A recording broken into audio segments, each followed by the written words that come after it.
আসসালামু আলাইকুম। আজকে আমরা মুহাম্মদুর রাসূলুল্লাহ এর তারকিব করব।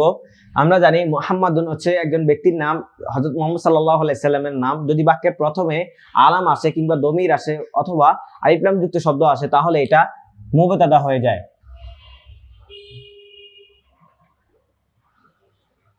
এখন মুবতাদার পরবর্তীতে আমরা দুইটা শব্দ পেয়েছি।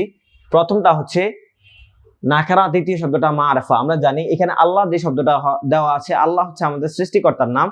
তাহলে আমরা জানি আল্লাহ যেহেতু আমাদের সৃষ্টিকর্তার নাম হচ্ছে মারফা। আর যদি আগের শব্দটা তাহলে নাকেরা, নাকেরা পরে যদি মারফা আসে তাহলে প্রথম অংশটা হবে মুদফ আর দ্বিতীয় অংশটা হবে মুদফুন ইলাইহি। মুদফ ইলাইহি মিলে আগে যেহেতু আমার মুবতাদা আছে, মুবতাদা পরবর্তী অংশটা কি হবে? খবর হবে। আমরা জানি মুদফ এবং মুদফ ইলাইহি মিলে বাক্যের একটি অংশ হয়। যদি বাক্যের প্রথমে আসে তাহলে এটা মুবতাদা হবে, মুবতাদা পরে যদি আসে তাহলে এটা হবে খবর। যদি ফেলের পরবর্তীতে আসে তাহলে এটা ফাইল হবে, ফাইলের পরবর্তীতে যদি আসে তাহলে এটা মাফউল বিহি হবে। আর হরফে জারের পরবর্তীতে যদি আসে তাহলে এটা মাজরুর। মুবতাদা পেয়েছি, আমরা জানি মুদফ ইলাইহি মিলে পরবর্তী অংশটা হবে কি? খবর। আর মুবতাদা খবর মিলে আমরা জানি জুমলায় ইসমিয়া হয়।